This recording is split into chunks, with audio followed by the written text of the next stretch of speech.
அப்ப உமர் பின் கத்தாப் ரலியல்லாஹு தஆலா அன்ஹு அவர்களுடைய காலத்திலே நம்ம பள்ளியில தொழுகிறோம்ல தராவீஹ், சில பள்ளியில 20, 8 அப்படி எல்லாம் இருக்குது, அது வேற சப்ஜெக்ட். நான் தொழக்கூடிய தராவீஹ் ஜமாத்தாக ஏற்பாடு செய்தது உமர் பின் கத்தாப் ரலியல்லாஹு அன்ஹு அவருடைய காலத்தில், அவர்களுடைய ஆட்சி காலத்தில். ரசூலுல்லாஹ் காலத்திலே தராவீஹ் ஜமாத்தாலாம் இருக்கல, சரியா? அப்ப இந்த தராவீஹை ஜமாத்தாக தொழுக வேண்டும் என்ற அந்த சிந்தனையை சஹாபாக்களுக்கு உள்ளத்திலே உமர் பின் கத்தாப் ரலியல்லாஹு அன்ஹு அவர்கள் போட்டு உபய் இப்னு கஅப் ரலியல்லாஹு அன்ஹு அவர்களையும் தமீம் அத்-தாரி ரலியல்லாஹு அன்ஹு அவர்களையும் இமாமாக நியமித்தார்கள், சரியா?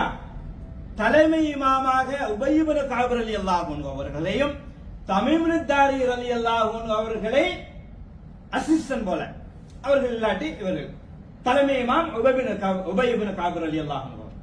இப்படி உமர் பின் கத்தாப் ரலியல்லாஹு அன்ஹு அவர்கள் நியமித்தார்கள் அவர்களுடைய ஆட்சி காலத்தில். ஒரு தடவை தராவீஹ் 20 ரக்காத்துகளாக மிகவும் அழகாக தொழுவிக்கப்பட்டுக் கொண்டிருக்கிறது. உமர் ரலியல்லாஹு அன்ஹு அவர்கள் வாரார்கள், பார்த்து விட்டு சொன்னார்கள், நிஅமத்தில் பித்ஆ, அல்லது இன்னொரு ஹதீஸ் ரிவாயத்தின்படி நிஅமல் பித்ஆ. எப்படி? நிஅமத்தில் பித்ஆ ஹாதி, இந்த பித்அத் அழகான பித்அத் என்று சொன்னார். எப்படி? ரசூலுல்லாஹ் காலத்துல இருந்துச்சா தராவீஹ் ஜமாத்தோட? இல்ல. அப்ப உமர் ரலியல்லாஹு அன்ஹு அவர்கள் ஏற்பாடு செய்து வைத்தார்கள். ரசூலுல்லாஹ் யார்கிட்டையும் சொல்லவும் இல்லை, செய்யும்படி சொல்லவும் இல்லை. குர்ஆன்ல எந்த விதமான முன்னுதாரணம் இல்லை.